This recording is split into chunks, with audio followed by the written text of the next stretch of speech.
É incrível pensar nisto, não é? Como é que um oceano, a milhares e milhares de quilómetros de distância, pode ter o poder de decidir se as luzes se acendem ou não numa casa? Parece uma ligação improvável, mas é bem real, e é precisamente essa história que vamos desvendar. Bem, vamos lá a isto. Olhemos para a imensidão do Oceano Pacífico.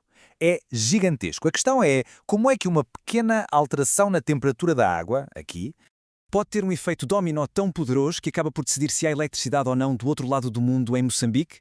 É uma conexão fascinante e vamos perceber exatamente como funciona. Ok, no coração de toda esta história estão dois fenómenos com nomes que já todos ouvimos falar: El Niño e Laninha. Pensem neles como as duas personalidades, os dois humores do Oceano Pacífico. Claro que a ciência tem um nome mais formal para isto tudo. Chama-se El Niño Oscilação Sul, ou IENOS, para abreviar. No fundo, é só a forma técnica de descrever esta espécie de dança de temperaturas que acontece ali nas águas equatoriais do Pacífico. E a diferença fundamental entre eles é, na verdade, muito simples. O El Niño, bem, é quando as águas do Pacífico ficam anormalmente quentes. É a fase quente do ciclo. Já Laninha é o oposto direto. As águas ficam mais frias do que o normal. É a fase fria. Quente de um lado, frio do outro. Mas a grande pergunta é, como é que o que acontece no Pacífico chega a Moçambique? A resposta está numa palavra-chave: teleconexão. A ideia é que a nossa atmosfera é um sistema único, todo interligado. Não há paredes. Por isso, uma mudança gigante no Pacífico não fica por ali. Ela cria ondas de choque climáticas que viajam pelo globo e alteram os padrões de chuva e vento a milhares de quilómetros. E essa teleconexão que nos leva diretamente às consequências no terreno. Vamos ver como isto cria um verdadeiro cenário de fartura ou fome para o sistema energético de Moçambique.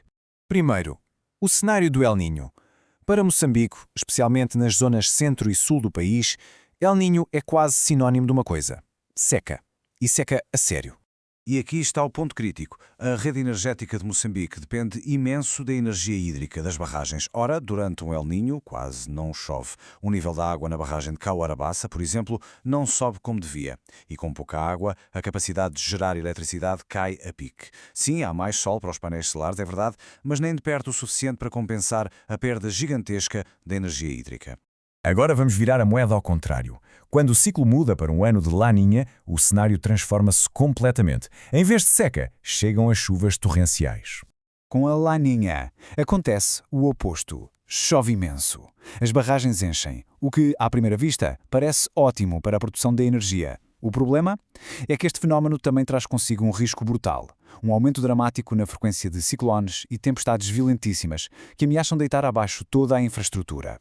Então a pessoa pensa, mais água é sempre bom, certo? As barragens estão cheias, a energia está a ser produzida no máximo. Qual é o problema?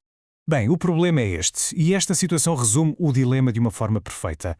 É o grande desafio da engenharia. De que adianta ter uma barragem a transbordar, a gerar uma quantidade incrível de energia, se as torres de alta tensão, os cabos, tudo o que é preciso para transportar essa eletricidade foi destruído? A energia tem de chegar às pessoas. E este paradoxo leva-nos ao coração do problema para a engenharia moderna. Já não basta pensar em como gerar energia. É preciso pensar em como proteger essa geração e distribuição num mundo onde o clima é cada vez mais volátil. É por isso que a lição mais importante é esta: planear um sistema energético com base num ano, médio ou normal, já não funciona. Na verdade, é uma receita para o desastre. O planeamento tem de ser feito a pensar nos extremos. O objetivo tem um nome: resiliência climática. E o que é que isto quer dizer? Significa construir uma rede elétrica que não só aguenta estes choques, seja seca ou ciclone, mas que também consegue recuperar e voltar ao normal o mais depressa possível.